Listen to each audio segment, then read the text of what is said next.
Hello दोस्तों, आज हम जानेंगे एक ऐसे पक्षी के बारे में जो सिर्फ इंसान को ही नहीं, हाथियों को भी उड़ाकर ले जाती थी।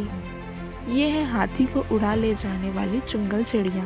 इसे चुंगल चिड़िया भी कहते हैं और इसे सहदूल, उकाब अलग अलग नामों से भी जाना जाता है। इसे मुरैना भी कहते हैं। मुरैना अक्सर कहानियों में एक ऐसी चिड़िया का जिक्र आता है जो आदमी ही नहीं बल्कि हाथियों को भी उड़ा ले जाया करती थी और आग भी उगलती थी। इसी ग्रामीण भारत में चुंगल चिड़िया कहा जाता था। चीन में इसी चुंगल चिड़िया को ड्रैगन कहा जाता है जो आग उगलता है। अरब देशों में प्रचलित अरेबियन नाइट्स की कथाओं में इस चुंगल चिड़िया को सहदूल या उकाब पक्षी कहा जाता है। यहाँ के लोग मानते हैं कि यह चिड़िया बगदाद के आसपास मिलती थी। आर्कोलॉजिकल सर्वे ऑफ इंडिया द्वारा कुंतलपुर में 1992 के आसपास खुदाई के बाद यह प्रमाणित किया गया था कि यह जगह महाभारत काल की है। इसी गांव में स्थित एक शिव मंदिर की दीवार पर इस चुंगल चिड़िया की कृति उकेरी गई है। इस कृति को 16वीं सेंचुरी के आसपास बनाया गया था।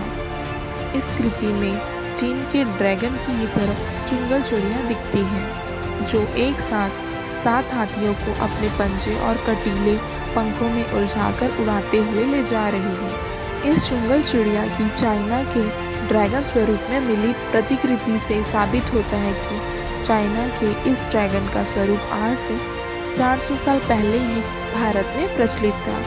यही वजह रही कि किसी ने इस कल्पना को हूबहू पत्थर पर उतार दिया। इस तरह के पक्षी का उल्लेख 1001 नाइट्स कहानी के अंदर मिलता है। इतिहासकार रुडोल्फ विटकोवर के अनुसार भारत के अंदर गरुड़ पक्षी के बारे में जानकारी मिलती है और यह बताया गया है कि वह पक्षी इसी प्रकार का एक विशाल पक्षी था जिसका उल्लेख महाभारत और रामायण के अंदर किया गया है। शायद इसकी उत्पत्ति वहीं से हुई है। 80 किलो की उड़ने वाली चिड़िया, जी हाँ, इसका वजन 80 किलो होता था। दोस्तों, इस बात से इनकार नहीं किया जा सकता है कि कभी चुंगल चिड़िया का अस्तित्व रहा होगा, क्योंकि वैज्ञानिकों ने एक ऐसी चिड़िया के अवशेष खोजे हैं जो धरती पर 28 मिलियन साल पहले रहती थी और इसका वजन 80 किलोग्राम था। पेलागोर्निस सैंडेरसी नाम की चिड़िया के पंख 24 फुट के रहे होंगे। हालांकि इस प्रकार की चिड़िया भी धरती पर कभी रही होंगी। वास्तव में यह काफ़ी अजीब है। वैज्ञानिक इस चिड़िया की साइज देखकर काफ़ी हैरान रह गए। वैज्ञानिकों ने अनुमान लगाया कि यह एक बार आसमान में उड़ने के बाद काफ़ी संतुलन में रहता होगा। काफ़ी विशाल पंखों की वजह से यह हर किसी स्थान पर भी उतर नहीं सकती थी। इसको उतरने के लिए किसी खास प्रकार की समतल जगह की आवश्यकता होती होगी। वैज्ञानिकों ने कंप्यूटर प्रोग्रामों की मदद से यह समझने का प्रयास किया कि यह भारी चिड़िया किस प्रकार से उड़ती थी।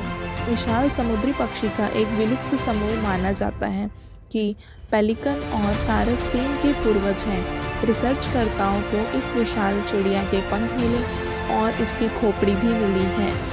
चिड़िया के पंखों का आकार इतना बड़ा था कि उनको निकालने के लिए जेसीबी का प्रयोग करना पड़ा था।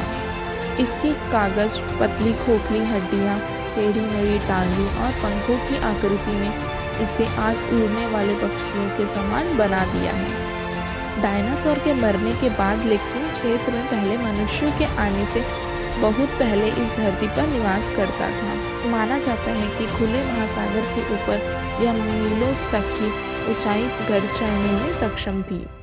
थैंक यू सो मच दोस्तों। ऐसे इंटरेस्टिंग फैक्ट जानने के लिए हमारे वीडियो को लाइक करें, शेयर करें और हमारे चैनल को सब्सक्राइब जरूर करें।